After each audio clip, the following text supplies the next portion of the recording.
Welcome to the Teen Life Podcast, where we research teen culture so you can focus on connection. My name is Tobin, and I'm back again this week with Karlie and Caleb, and it's good to be with you guys. Today, we're going to talk about some rapid-fire things from Caleb that I'm excited about. I'm going to bring you micro scholarships for Tobin's trend, and then Karlie's going to round us out with something from toxic achievement pressure and talking about the kind of pressure we're putting on. Yeah, we're gonna end real light here, guys. We're going to talk about the achievement pressure and what we do with our teens and how we might be able to kind of handle that a little better than we do.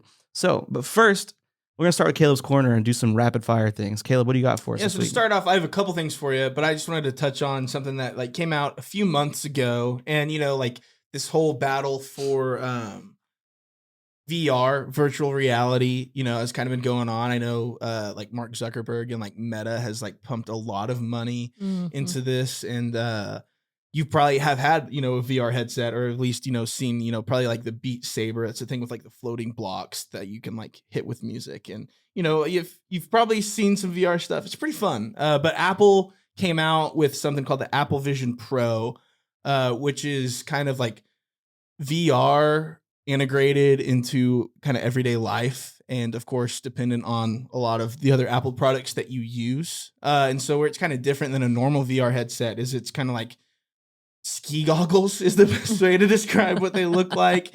And they have cameras on the bottom. And so it displays to you everything that you're seeing there through those cameras. And then it can put on basically your line of sight display to you, your phone.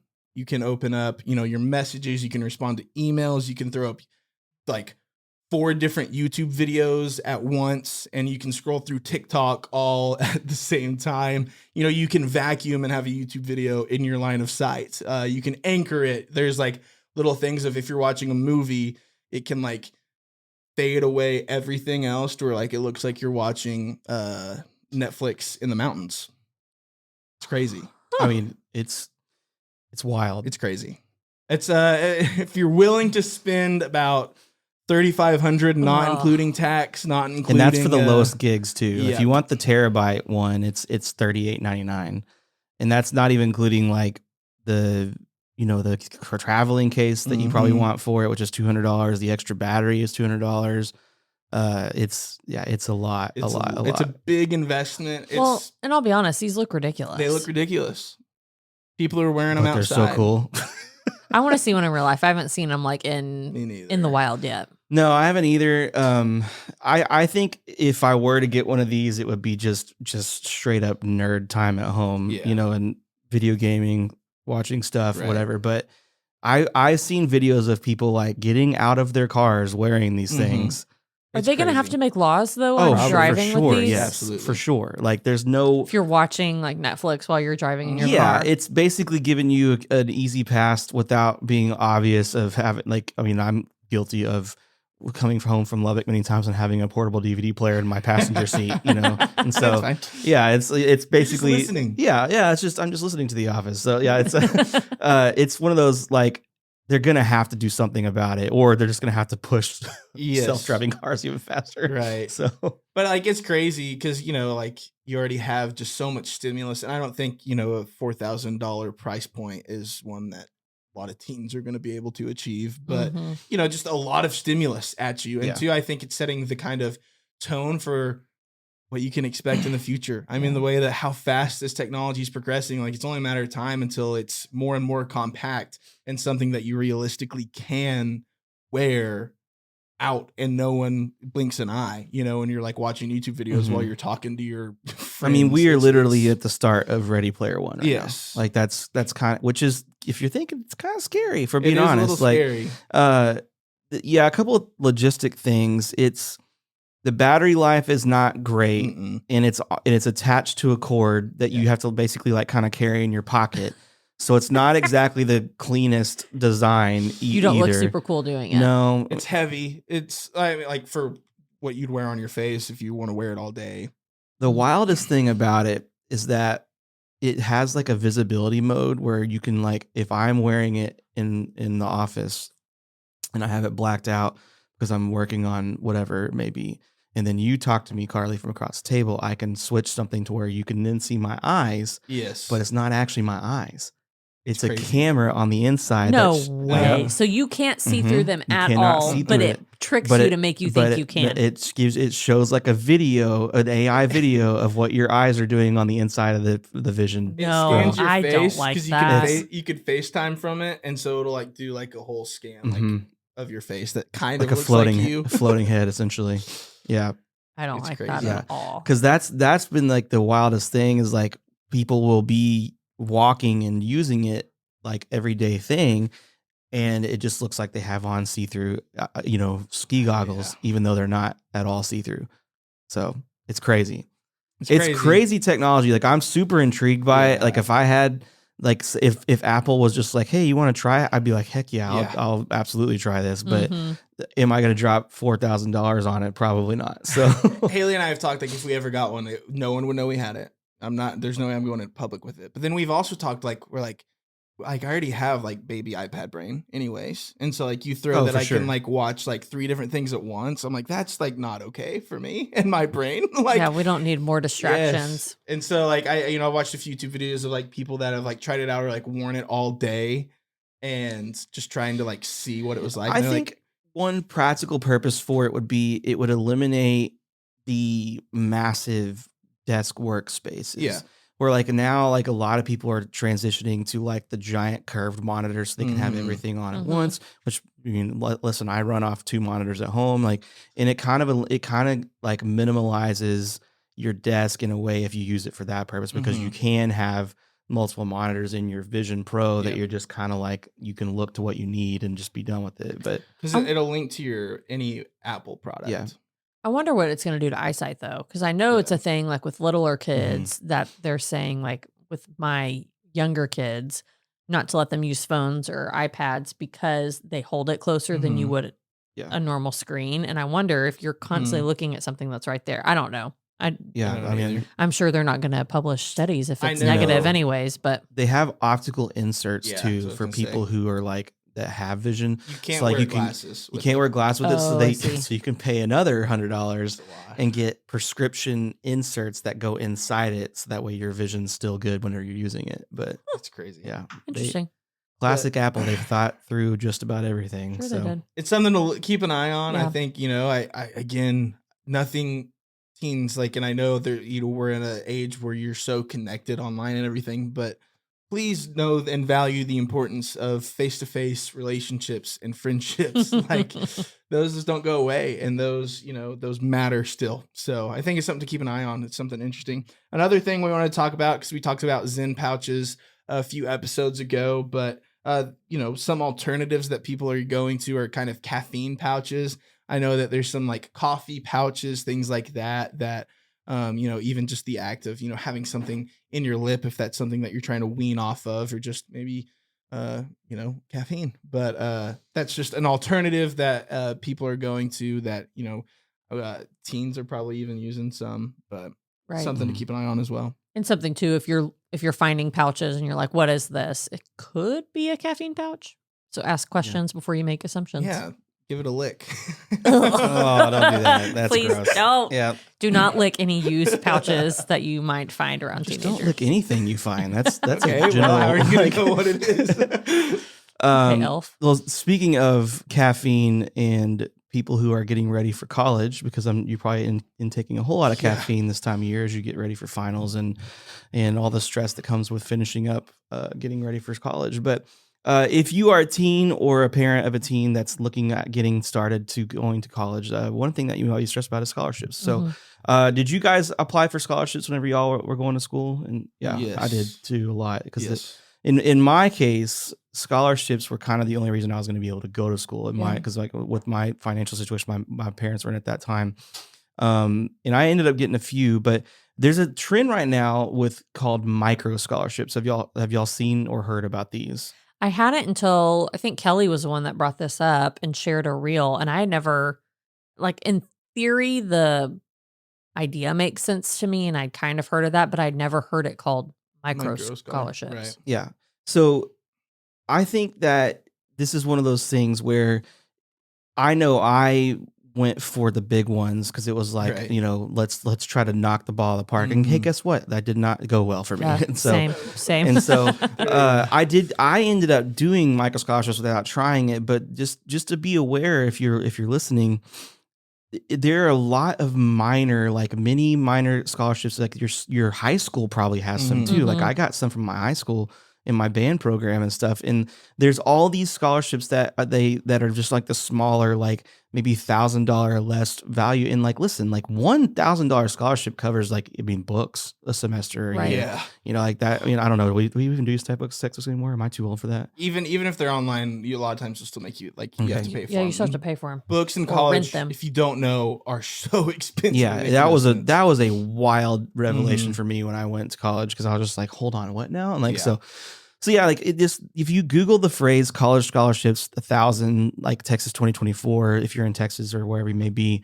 you'll find some listings for things it never hurts to like be the squeaky wheel and ask people. And even like Whataburger has one. Like I got one from Chick-fil-A because I worked there for whenever I was there. There are often like very small scholarships available once you get on campus from your schools too. So I every year would kind of search through the departments and figure out like what I could possibly get from. And like every once in a while I would find like an easy, like, oh, my I ended up getting one of it was in honor of a Texas Tech band member that died unexpectedly. And it was a couple $1,000, but like, again, like that stuff goes a long way. Yeah. That's 4 months of student loan payments. Say, if you're thinking about student loan payments too, and just every cent counts. And that was the other thing I think I forgot too, is like, I think I got in the mindset of, okay, every scholarship you got to have before you get to college. Right.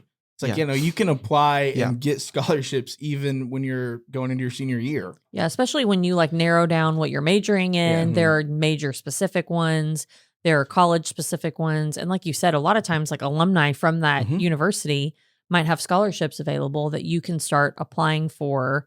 I got one from my communications department, maybe my sophomore year. And I remember thinking like, yeah, if you're in a fraternity, sorority, a lot of times. I didn't know that was a thing, and it can add up. So I'll also post a link to this reel where a girl's talking about that she basically paid for college on these micro scholarships that she just got a ton of them. Can I retroactively go back and fix that? Because that would be super awesome. But yeah, but honestly, they're easier to win than the big ones. And a lot of times people aren't looking for them because you have to do more, but at the same time, you probably don't have to fill out this massive application. Like there were some when I tried this Google thing that are like no essay. I mean, that's easy. Yeah. Why would you not do that and start now and try to build those up? And speaking of filling out things for it, like, so if you're a teen listening or a parent that needs to help on this too, like have a set of like generic essays and documents and like stuff ready where all you have to do is copy and paste. I mean, Chat GPT is there. Use Chat GPT. Like, I mean, it's like there's all kinds of things you can do to make this process simple, so you can just fire out 20 applications at a time.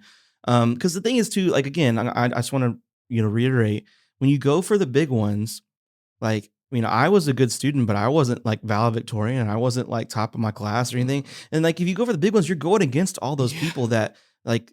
Even if you are top of your class, like it's a tough competition. Yeah, so finding the ones like, it's kind of like one of my favorite things about like whenever college added the NIL, which is like college players getting endorsements and stuff, is finding all those college players that are getting like the rando, like endorsements from like, Joe's Chicken down the street, like, stuff like that. Like that's there's a scholarship version of that. Like there's people that want to bless college students out there that may only be offering $500, but like, $500 goes a long way with college. So. Yeah, it does. Yep.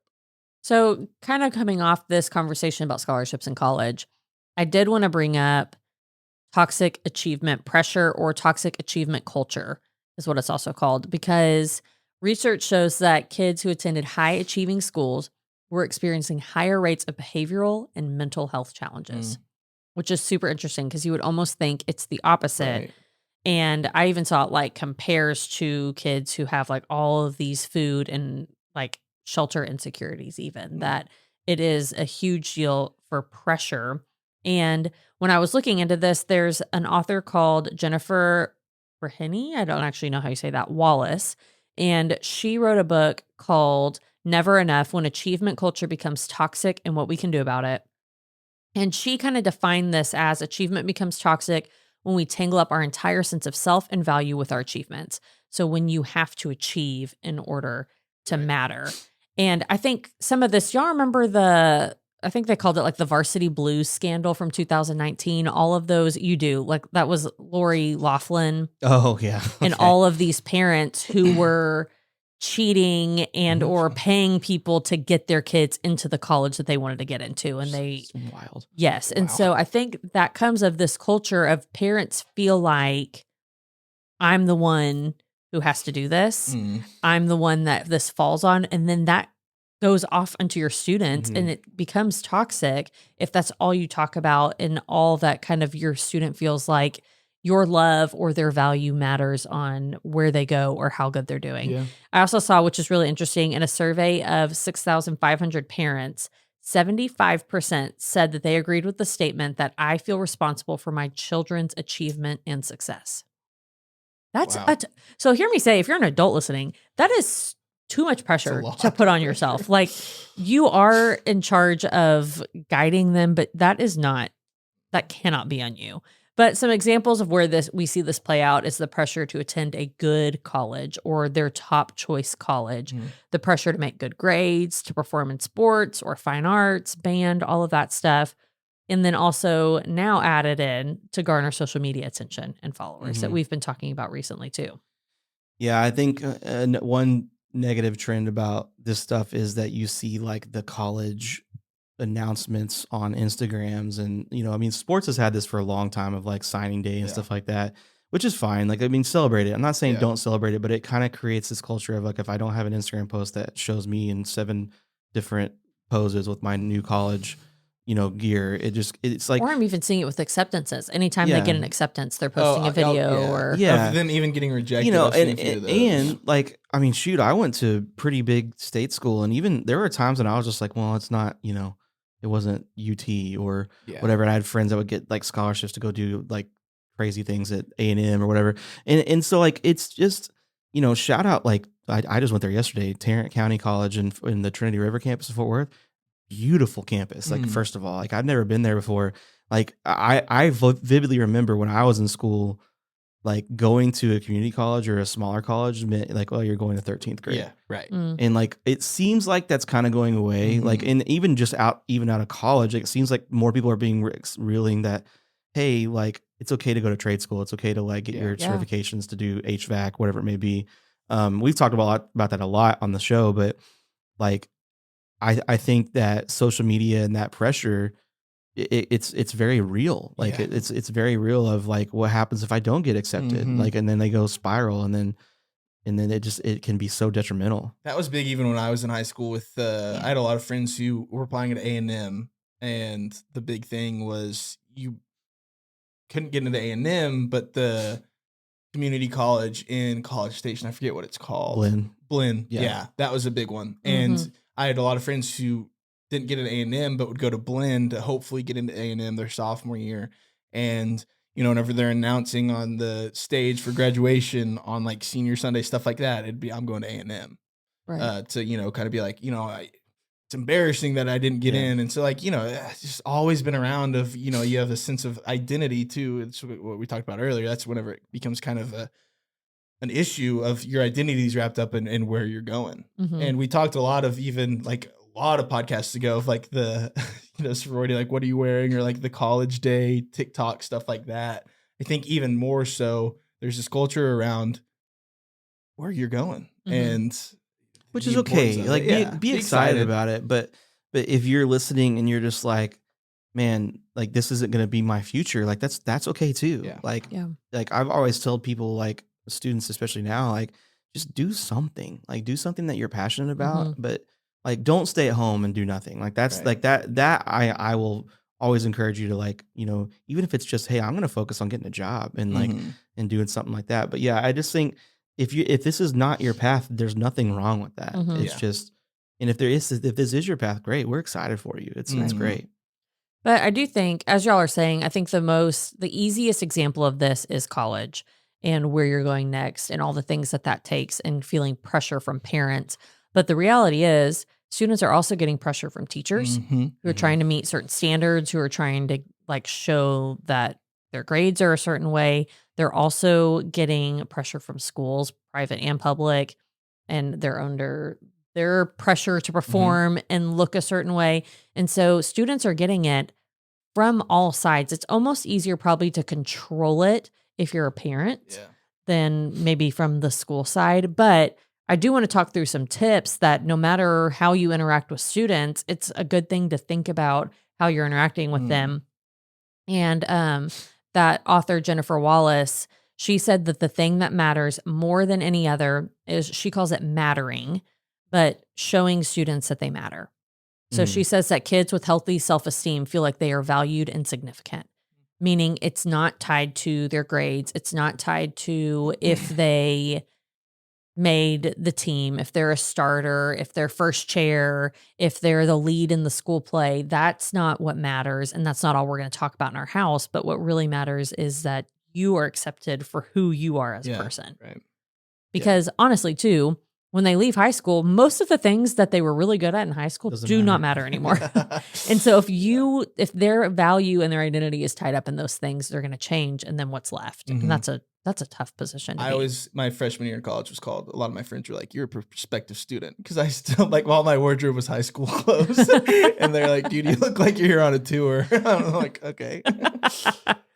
But I think one thing too, a practical tip is to set boundaries or make a pact. So especially like if it comes to college, like, hey, if you have a senior in high school or even a junior in high school, we're only going to talk about college once a week.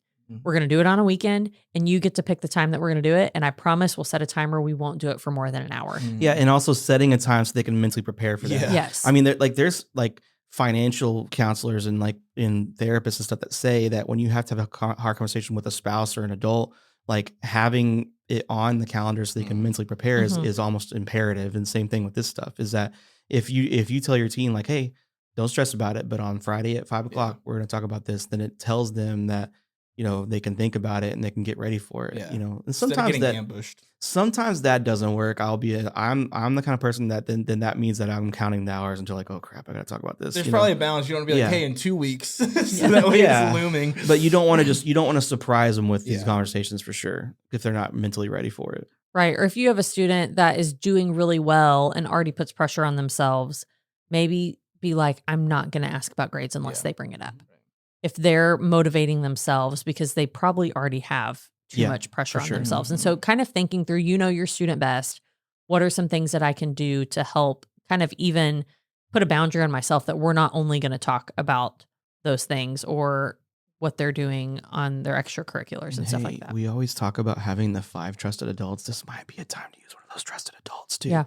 Yep. If you're like my mother and you just overly stress about everything, and you know you're not going to be at your best for this kind of stuff, then maybe it's like, hey, these are the things I want to get across, but can you have coffee with my kid? Like that's totally okay. That's actually being a good parent, in my opinion. Of that, use one of those trusted adults. And like, I mean, I know there's times whenever things get through to my kid better because it's not coming from me or his mom. So interesting. I like that too. One thing too is to be careful about criticism and praise. And this has so many different sides to it.